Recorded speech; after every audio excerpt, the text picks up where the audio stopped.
So welcome guys to my craft video. I'm going to be making a really cute avocado card, so let's jump in. So this is my favourite paper that I use with my alcohol pens. It's Spectrum Noir paper. It's really thick, really good quality, so I like to use this one whenever I'm doing stamping and colouring. It's pretty cheap paper. I think it's like £8 or £9. You can get it online. I got it from the works and I've kind of just stuck with it. So I've got my stamping helping pad, not sure what it's called, I'll see if I can link it down below. I left a stamp on because I'm not very organised. I just gave it a quick clean and just ripped it off. I normally try and do this after I finished doing the project that I'm doing, but I was very lazy this time and decided not to do it. So I gave it a quick clean, make sure all the ink's off it, dry it off, and I'm going to lay my piece of Spectrum Noir paper or card on to it, hold it down with a magnet. And so this is the stamping set that I got. It comes with dies and also stamps. It's cute avocados. This is a Sizzix set. I got this one off Amazon. I think it came from the US, but I know that I think you can get them from Hobbycraft as well, but they only sell a couple and I've already got those, so I just decided to get off Amazon for this one.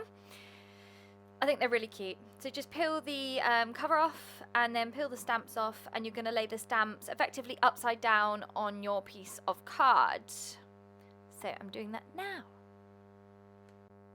You can bunch them up quite close because you're going to use the dies that go with it, so you don't need huge amounts of space. So to save space, squish them up quite close to each other, and you'll make the most out of your paper. When I do this, I usually tend to stamp multiple sets on one piece of paper, but for the purposes of this video I just did the one set. So you pull over the Stampeasy top, push it down so that the stamps stick to the other side, pull it back up. Make sure your paper's in the correct position and that it hasn't moved. And then I'm taking my ink, which is Finesse ink. It's non-alcohol reactive, so it means it doesn't smudge with the alcohol pens. Again, I got this one from the works. Just layer it onto your stamps, turn it over and push quite hard down, rubbing kind of as you go. It gets it more even. Now, as you can see, it didn't fully cover everything. I needed to go over it quite a few times for these stamps actually. Sometimes they work after 2 goes. These ones didn't. It might just be where my magnet was. It wasn't fully pushing the stamp down, but I did need to go over it a few times. As you can see at the bottom, it's not on there properly. So I kept repeating the process for this until I had nice clear ink lines on my stamps. I think I might have done it 3 or 4 times in total. As you can see, I was pushing quite hard down. There we go, perfect. So I'm going to set my stamp easy aside, first giving the stamps a clean, so it doesn't stain them, keeps them in good condition, and they're good to be used again. I just use general baby wipes for it. I just get them in bulk and use them. Lid back on the ink so it doesn't dry out. And now we're going to move on to colouring the stamps. So for my colouring, I have quite a few pens. I have a lot of the Winsor & Newton sets. I have Spectrum Noir set, and I have another set. Let me find out what that is. So I've just had a look. They are Spectra AD markers. I quite like them. They've got the brush nib, which I really like. So thinking about my colours, I want obviously greens. I'm going to go for 3 shades of greens for the avocados. The stones are already coloured in. I'm going to do the one heart that's not coloured in a nice deep red for a love heart. And again, I'm going to colour the leaves in with the 3 green shades. So I've gone for a darker green, a medium green, and then a nice kind of limey green colour for the lighter bits. So let's speed it up as I colour. Enjoy!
Okay, and the colouring is complete. So that's how it turned out. I really like it. I think the green colours blended together really nicely. So really happy. So let's move on. So the next thing I go and get is my Sizzix Big Shot Plus. I got this not too long ago because I wanted to do embossing. I use a Cricut a lot as well, by the way, guys, if you don't know. But I'm using the Sizzix today. This is my Sizzix. So I'm going to run them through with the dies to get them cut out. Sometimes I put the A4 sheet on just like that. But I thought for today, as I'm only doing a small amount of die cutting, I decided to cut it out just so less was going through the machine. So just pop that to one side. So I place it down on my Sizzix cutting board. So when I use my die cutting machine, I like to use masking tape to hold the dies in place as I run it through. It just means you get a more accurate cut and they're not slipping and sliding about. So make sure that you've got the die up the correct way. Grab a little bit of tape and you're going to go and tape it down. I don't like to put the masking tape over the coloured bit of card. I put it on the die and then on the outer part, because sometimes when I lift the tape up, it can sometimes rip the card, or I found that. I'm not sure if I've tried it with this card, but I know in the past I've done that and I've ruined my project by ripping it. So I'm going to go through and tape all these down and catch up with you in a second.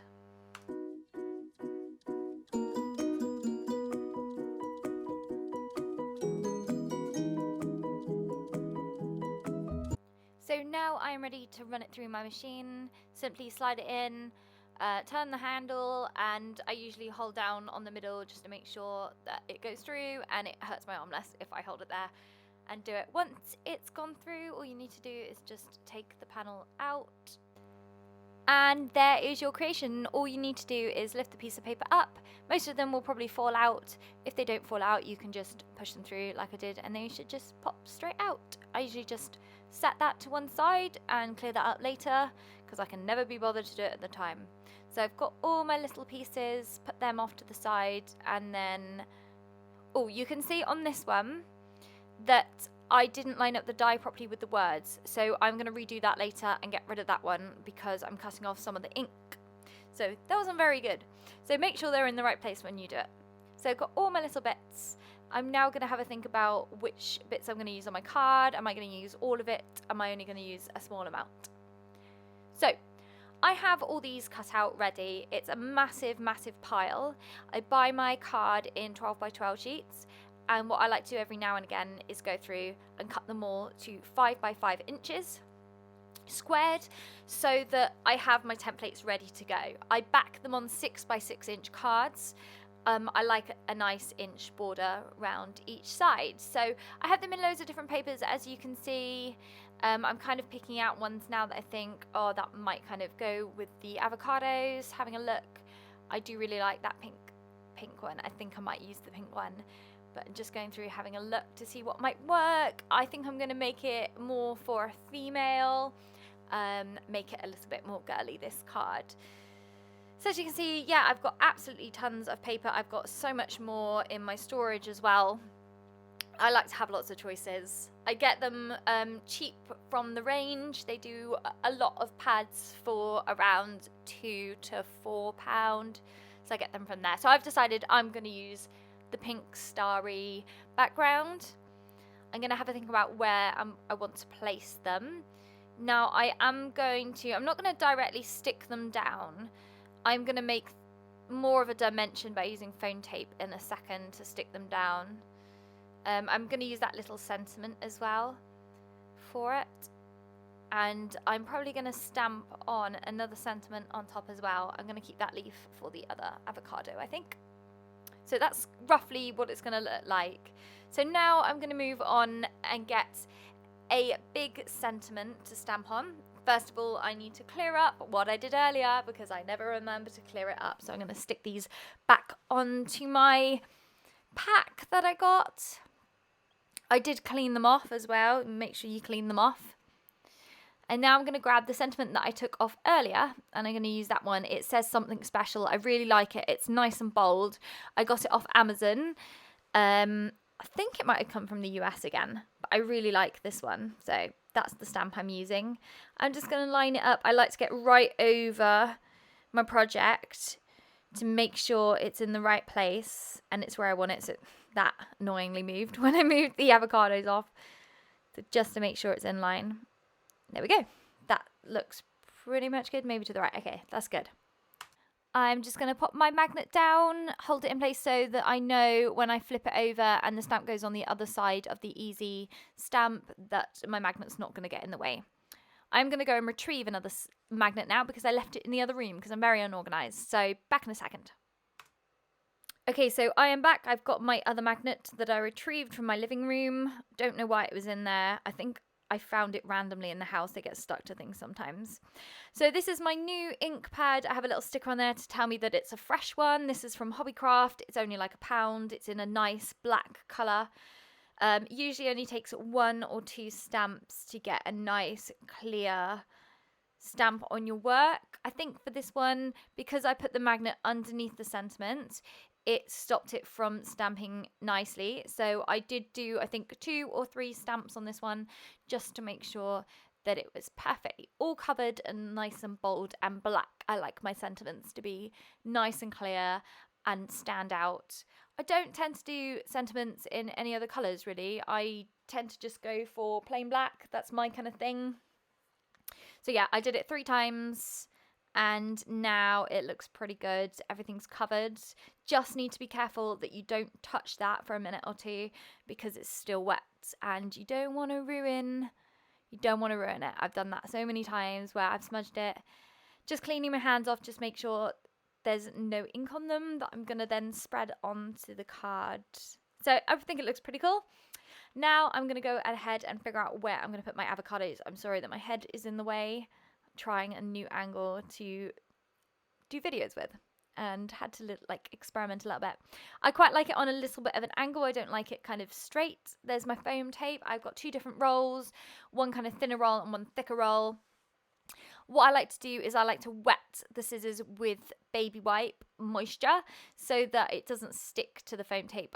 Tendencies are, I don't know whether it's the foam tape I buy, but it tends to kind of stick to the scissors and it makes it hard to cut. So I'm going to put 1 sticky bit behind each avocado. The foam tape that I use is quite thick, so it does give it nice dimension. So I'm thinking about which way I want to put it. I think that way looks good. Probably going to forget which way I've put it, knowing me, and I'm going to have to try and figure it out again. So just ripping the backing off that foam tape, hovering it over, making sure I've got it. Yeah, right, which way do I put it? That way. Yeah, that looks good. Okay, cool. So I've stuck that down. That's got extra dimension. And then I've got my other little sentiment, which I'm going to stick down next to my 2 avocados. Again, just as an extra little thing on the card, something extra going on. Another bit of foam tape for this. I want it to be raised up. I want it to have dimension like the avocados. I like dimension on cards. I think it just adds something to it. It makes it a bit more exciting. Personally, I think. So ripping the backing off that, as you can tell, it's all stuck to my hand, which is why I like to use the baby wipes. Sometimes I'll just wipe the baby wipes on my fingers to try and stop it from sticking as well. So there we go. That is the front of the card complete. I like things plain and simple. I don't like too much going on. You could easily add some gems on or something onto it, but I just like it as it is. I'm leaving that one. Again, wiping off the scissors, making sure they're not sticky. For this next bit. So normally I use the edge of my craft table, but because we're recording, you wouldn't have been able to see it. So I'm going to stick it to a pen up in my pot, just so it holds it in place. I'm going to cut the strip in the middle, all the way down, and then I'm going to quarter them, well, half them again, so that I end up with 4 long strips.